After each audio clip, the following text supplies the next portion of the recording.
अस्सलाम वालेकुम नाज़रीन, मैं मोहम्मद असलम हुसैन सियासत की खबरों में आप सबका इस्तकबाल करता हूँ। कौमी दारकूमत दिल्ली में हवा का मियार लगातार 2 दिन शदीद ज़ुमरे में रहने के साथ system of air quality and weather forecasting and research ने आज जुम्मे को इंकशाफ किया है कि पलन से जलाने से दिल्ली के आलूदगी में 34% का हिस्सा है। जुम्मे की सुबह दिल्ली के हवा का मियार शदीद ज़ुमरे में बरकरार रहा क्योंकि शहर का मजमूई एयर क्वालिटी इंडेक्स 472 तक पहुंच गया। नोएडा जो कौमी दारकूमत के इलाके का हिस्सा है, इसका एयर क्वालिटी इंडेक्स 562 रिकॉर्ड किया गया है। System of air quality and weather forecasting and research India के जारी करदा आदादोशुमार के मुताबिक और शदीद ज़ुमरे में बरकरार रहा, जबकि गुरुग्राम का एयर क्वालिटी इंडेक्स 539 पर रहा। यह भी शदीद ज़ुमरे में बरकरार है। आज जुमे की सुबह बहुत से ट्विटर सारिफिन ने माइक्रो ब्लॉगिंग साइट के साथ मसाइल की इत्तला दी है। बहुत से लोगों ने कहा कि वो वेबसाइट में लॉगिन करने से खासिर हैं। एक पॉपअप जिसमें लिखा है कि कुछ गलत हो गया है, लेकिन परेशान ना हो, दोबारा कोशिश करें। जब फीड का सफ़ा पहली बार लोड होता है, एक सोशल मीडिया सारिफ ने लिखा, मैं ट्विटर तक रसाई हासिल करने से खासिर हूँ और एक गलती का इशारा मिल रहा है। कुछ गलत हो गया है, लेकिन परेशान ना हो, आइए इसे एक और शॉट दे, दोबारा कोशिश करें। सोशल मीडिया सारिफ ने यह बात लिखी। उत्तर प्रदेश के गाजियाबाद में शिव शक्ति धाम में 17 और 18 नवंबर को होने वाले धर्म संसद को लेकर पुलिस और महामंडलेश्वर आमने सामने आ गए हैं। आज मसूरी पुलिस स्टेशन के इंस्पेक्टर अपनी टीम के साथ मंदिर पहुंचे और यति नरसिम्हानंद गिरी से कहा कि वो धर्म संसद का एहतमाम ना करें। यही नहीं, धर्म संसद की तैयारी का इजलास भी मंदिर में ना करने को कहा गया है। यति नरसिम्हानंद ने बताया कि पुलिस ने हुक्म ना मानने पर नतायज का सामना करने की धमकी भी दी है। इसके साथ उन्होंने धमकी दी है कि वो किसी भी कीमत पर इस प्रोग्राम को मुनक्किद नहीं होने देंगे। उन्होंने बताया कि नोटिस भी दिया गया है, जिसका जवाब भी मौके पर पुलिस को दे दिया गया है। महामंडलेश्वर ने नोटिस का तहरीरी जवाब दिया है, जिसमें कहा गया है कि 6 नवंबर को होने वाली मीटिंग इनके कारकुनों की है। इसके अलावा धर्म संसद मंदिर की रिवायती तकरीब है, जो किसी अवामी जगह पर नहीं बल्कि मंदिर के अंदर मुनक्किद हो रही है। इस तकरीब के लिए किसी इजाज़त की ज़रूरत नहीं है। उन्होंने पुलिस से भी कहा है कि वो इस मामले में मदाखलत ना करें। पुलिस इंतजामिया की इस कार्रवाई से संतों और हिंदू तंजीमों में गुस्से की लहर दौड़ गई है। मरकजी इलेक्शन कमीशन ने तवील इंतजार और अपोजिशन की पार्टियों की जानिब से मुसलसिल तनकीदों के बाद बिलाखिर गुजरात असेंबली इंतखाबात के लिए पोलिंग के शेड्यूल का ऐलान कर दिया। कमीशन के मुताबिक गुजरात में अगली असेंबली मुंतखब करने के लिए पोलिंग 2 मरहलों में 1 दिसंबर और 5 दिसंबर को होगी, जबकि 8 दिसंबर को वोटों की गिनती होगी और इसी दिन नतायज भी जारी किए जाएंगे। वाज़ेह है कि 8 दिसंबर को ही हिमाचल प्रदेश के असेंबली इलेक्शन के नतायज का ऐलान भी होगा, जबकि हिमाचल के शेड्यूल का ऐलान तकरीबन 3 हफ्तों पहले किया जा चुका है। यही वजह है कि इलेक्शन कमीशन पर गुजरात के सिलसिले में इम्तियाज बरतने का संगीन इल्जाम आयद हो रहा है। नई दिल्ली में chief election commissioner Rajiv Kumar ने प्रेस कॉन्फ्रेंस मुनक्किद की और इसमें गुजरात इंतखाबात के शेड्यूल का ऐलान किया। उन्होंने कहा कि जनूबी गुजरात, सौराष्ट्र और शुमाली गुजरात के कुछ हिस्सों में 89 सीटों पर 1 दिसंबर को वोट डाले जाएंगे, जबकि वसती गुजरात और शुमाली गुजरात की बाकी 93 सीटों पर 5 दिसंबर को पोलिंग होगी। वोटों की गिनती 8 दिसंबर को होगी और इसी दिन नतायज भी जारी किए जाएंगे। इलेक्शन की तारीखों का ऐलान होते ही कांग्रेस ने महंगाई से परेशान गुजरात के अवाम से वो वादा किया है जो दीगर तमाम पार्टियों पर भारी पड़ सकता है और कांग्रेस के हक में बड़े पैमाने पर वोटिंग का सबब बन सकता है। पार्टी सदर मल्लिकार्जुन खड़गे ने ऐलान किया है कि अगर इनकी पार्टी असेंबली इंतखाबात में अक्सरियत हासिल करती है तो वो LPG सिलेंडर के दाम इंतहाई कम कर देंगे और सिर्फ 500 रुपये में गुजरात के सारिफिन को गैस सिलेंडर फराहम करेंगे। वाज़ेह है कि इस वक्त पूरे मुल्क में गैस सिलेंडर की कीमत 1100 रुपये के करीब पहुंच चुकी है। ऐसे में यह वादा गुजरात में बीजेपी और आम आदमी पार्टी दोनों की बाजी उलट सकता है। पार्टी के नवमुंतखब सदर खड़गे ने, जिन्होंने अपनी सरगर्मियों के जरिए पार्टी में नई जान डालने की कोशिश की है, उन्होंने ये भी वादा किया कि गैस सिलेंडर की कीमत 500 रुपये करने के साथ साथ रियासत के किसानों के कर्ज माफ कर दिए जाएंगे और इन्हें बिजली भी मुफ्त फराहम की जाएगी।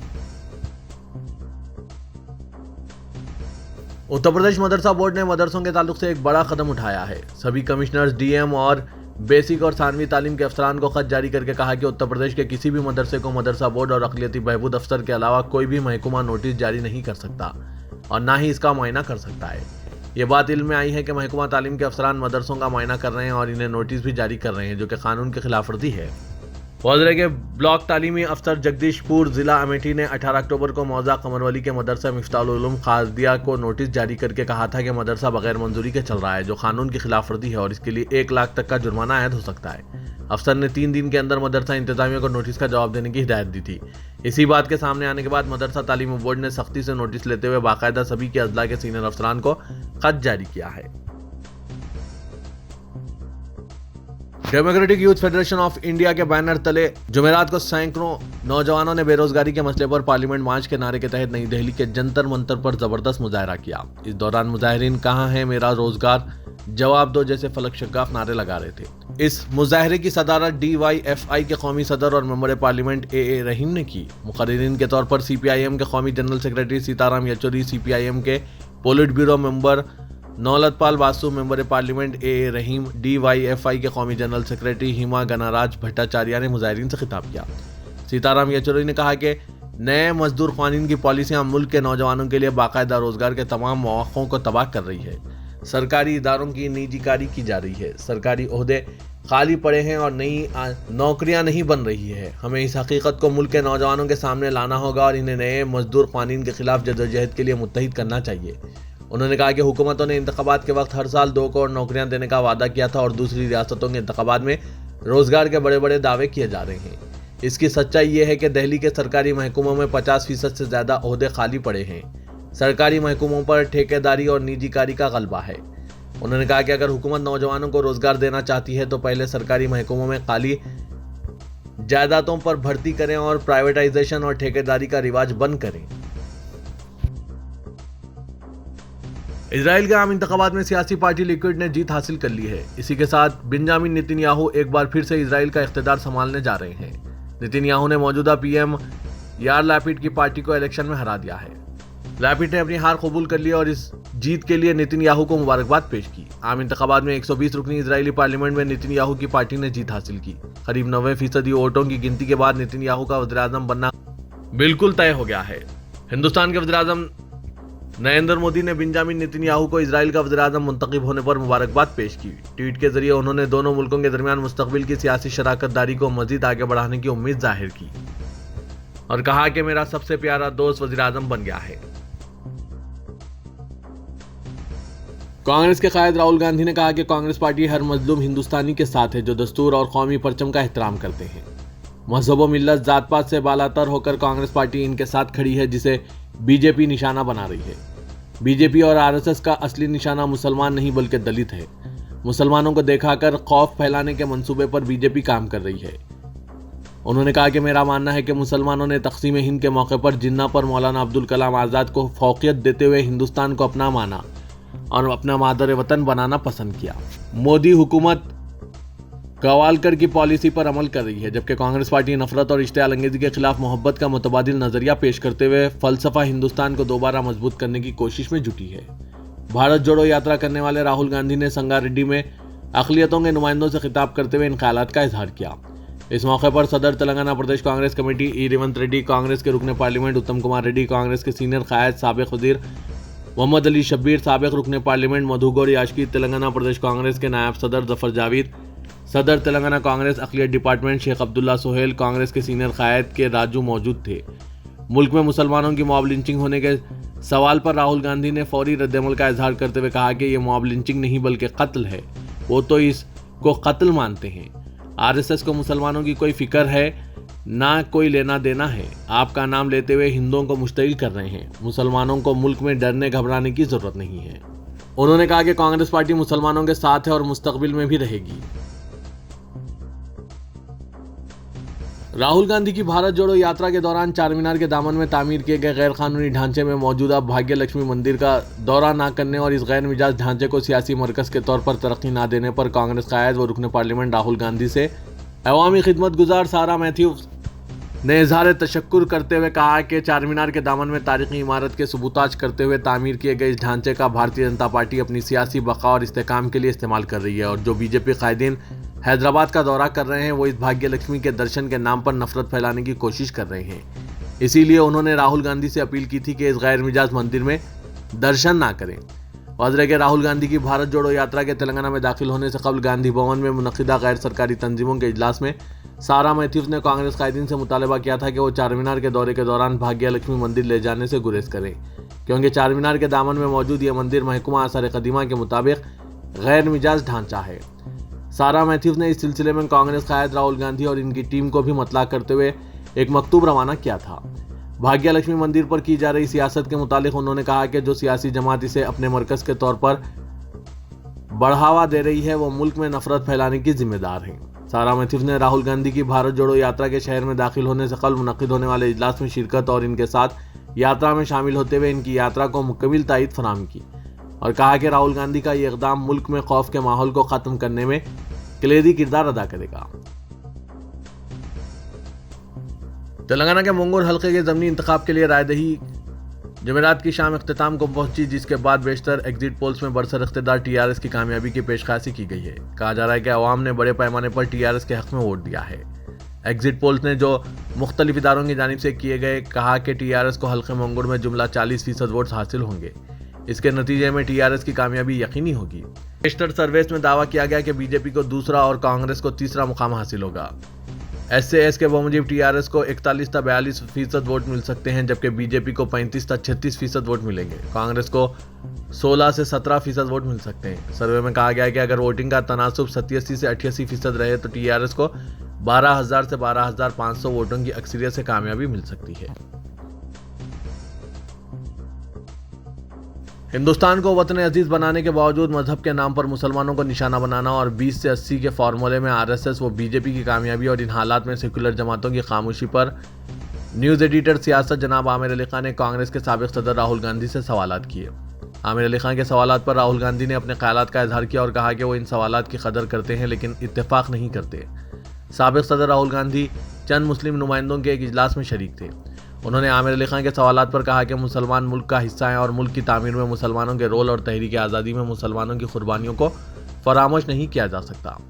मुसलमान हमेशा मुल्क के साथ रहें और मुल्क का मजबूत हिस्सा हैं। मुसलमानों के रोल और कुर्बानियों का एतराफ़ करते हुए राहुल गांधी ने कहा कि जो भी शहरी मुल्क के दस्तूर और तिरंगे का एहतराम करता है वो हिंदुस्तानी है और किसी के कुछ कहने से कोई फ़र्क नहीं पड़ता। आमिर अली खान न्यूज़ एडिटर सियासत ने अपनी बात जारी रखते हुए मुसलमानों की हालत इज़ार और मुसलमानों की ज़िंदगियों को लाहक खतरात मॉब लिंचिंग का हवाला दिया और कहा कि आबादी के 20-80 के फार्मूले में आरएसएस और बीजेपी कामयाब रही। उन्होंने कहा कि आज मुल्क में दलितों और मुसलमानों को समाजी और मुआशी तहफ़्फ़ुज़ की कोई गारंटी नहीं। आमिर अली खान ने राहुल गांधी को ऐसे मैकेनिज़्म का मशवरा दिया जिससे कि मुसलमानों और दलितों को हकीकी इंसाफ मिल सके। आमिर अली खान के सवाल पर राहुल गांधी ने 2019 के कांग्रेस के इंतखाबी मंशूर का हवाला दिया और मंशूर में दर्ज न्याय स्कीम का जिक्र किया, जिसके बाद सालाना हर ख़ानदान को 72,000 फराहम किए जा सकते थे। आमिर अली खान, जिन्होंने तेलंगाना में 12% मुस्लिम तहफ़्फ़ुज़ात तहरीक का आगाज़ किया, राहुल गांधी से कहा कि मुसलमान आपकी हुकूमत से ज़्यादा तौक़ीआत रखते हैं।